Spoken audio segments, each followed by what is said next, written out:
أهم الأخبار اللي موجودة معانا النهاردة أولها إن في 5 أحداث جديدة لأول مرة في مونديال قطر، والحقيقة إن نسخة 2022 نسخة استثنائية في كل شيء، يعني في موعدها إن هي لأول مرة بتقام في الوطن العربي، ولكن في 5 أحداث جديدة جدا، منها حاجات ليها علاقة بتقنية المباراة وتقنية التحكيم بشكل أدق يعني. وأول الأحداث المختلفة دي عن تقنية تسلل شبه آلية. طبعا التسلل والأوفسايد دي واحدة من الحاجات اللي ياما قامت عليها خناقات وقصص وحكايات، وياما أخطاء ليها علاقة بالتسلل حولت مسار بطولات وماتشات محليا وعالميا.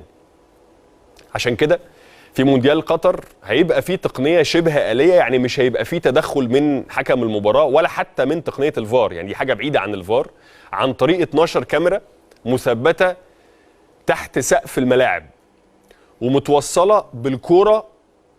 الكاميرات دي بتقنية معينة، تقنية شبه آلية متوصلة بالكورة نفسها، الكورة اللي هتلعب بيها المباريات دي برضو كورة جديدة خالص، ليها علاقة بأن فيها زي أجهزة استشعار عشان تقدر تتابع كل التفاصيل الخاصة بالكرة، من ناحية سرعتها، القوة اللي اتشاطت بيها، كل التفاصيل اللي بتحصل للكرة دي هيتم نقلها عن طريق بعض أجهزة الاستشعار.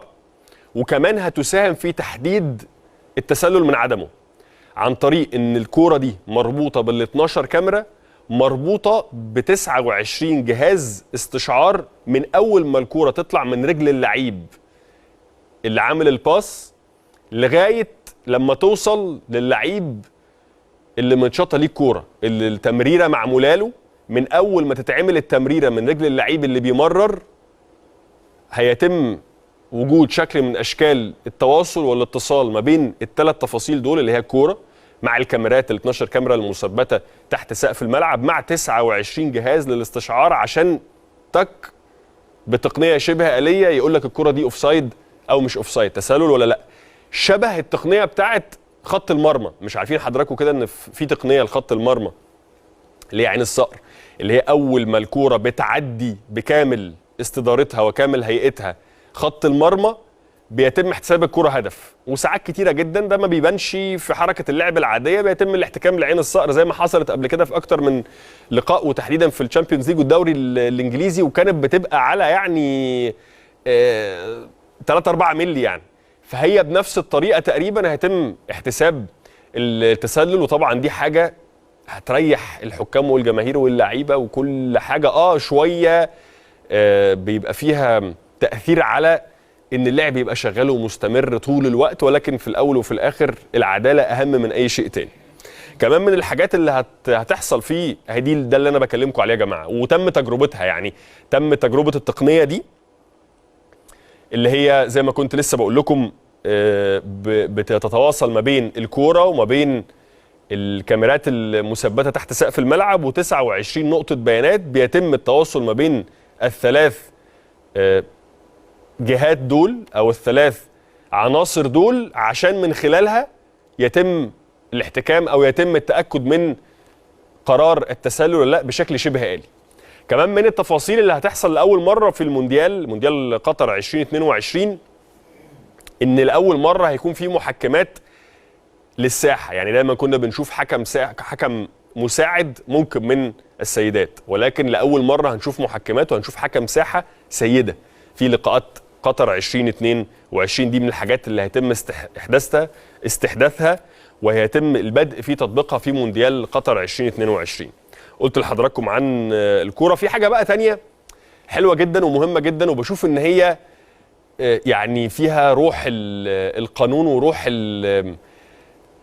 التيم، روح فريق العمل بشكل كبير جدا. لو تتذكروا حضراتكم، يعني اللي جه في بالي انا بتكلم معاكم، احنا عارفين انه اللي بيبقى عنده انذارين بيغيب عن الماتش اللي بعديه. فانت لو بتلعب في دور مثلا المجموعات اخدت انذارين في اول لقاءين، الماتش الثالث ما بتلعبوش. وكان ده بيتم الاحتكام اليه في كل الادوار الخاصه ببطوله كاس العالم او حتى البطولات الاخرى. يعني انت لو عندك انذارين وجيت تلعب ماتش دور الثمانيه اللي هو دور مثلا ربع النهائي، ما بتلعبش دور الثمانيه، بعد كده لو جيت عند ماتش دور الثمانيه واخدت انذار فما تلعبش السيمي فاينل. لو جيت بقى في السيمي فاينل واخدت انذار تاني بتحرم من النهائي. تخيل كده اللي جه في بالي وانا بتكلم مع حضراتكم، لوران بلان اللي هو قائد منتخب فرنسا لما اخد انذار في لقاء السيمي فاينل كاس العالم فرنسا 98 وما لعبش النهائي قدام البرازيل، اللقاء اللي كسبته فرنسا 3-0. تخيل انت المونديال على ارضك في وسط جمهورك، واصل كاس عالم، هتحقق كاس العالم لاول مره في تاريخ فرنسا ما تلعبش كاس عالم، وحصلت قبل كده مع اكتر من لعيب في بطولات كتير على مستوى الانديه ومستوى المنتخبات. يعني ان انت ما تلعبش فاينل كاس عالم دي حاجه يعني حاجه صعبه جدا جدا جدا جدا، اللي هو الحلم بالنسبه لاي عيل صغير بيحب الكوره انه يلعب في كاس العالم، ما بالك بقى انه يوصل لنهائي كاس عالم. عشان كده اللجنه المنظمه استحدثت قرار بشوفه جيد جدا جدا جدا، ان هيتم الاحتكام لنظام الانذارين حتى الدور نصف النهائي. يعني مع الدور ربع النهائي دور الثمانيه كل الانذارات السابقه سيتم الغائها، وتلعب بقى الدور نصف النهائي على نظيف. اخدت انذار ماشي مفيش مشكله، بس لو حتى يعني اخدت انذار خلاص انت ما عندكش انذارات من قبل كده، سجلك خالي نظيف من الانذارات من الادوار السابقه دور المجموعات وما تلاه، فانت هتوصل دور نصف النهائي وما عندكش اي انذارات. دي حاجه في حد ذاتها انا بشوفها حاجه جيده جدا، وحاجه فيها روح الفريق وروح العداله، وحاجه بشوف ان هي اتظلم فيها لعيبه كتير قوي، لان عادي وارد ان انت ممكن تاخد انذار، بس تاخد انذار تاني في توقيت صعب جدا، تلاقي نفسك ما تلعبش فاينل كاس عالم، فرقتك تتضرر، وانت كمان طموحك الشخصي ان انت تكون موجود في كاس العالم. دي حاجه كويس ان هم فكروا فيها وعملوها. الحاجه الاخيره طبعا واللي احنا كلنا عارفينها، وهي زياده عدد التبديلات، ان لاول مره في كؤوس العالم والنسخه الحاليه من كاس العالم هيكون عدد التبديلات 5 تبديلات للمره الاولى في التاريخ.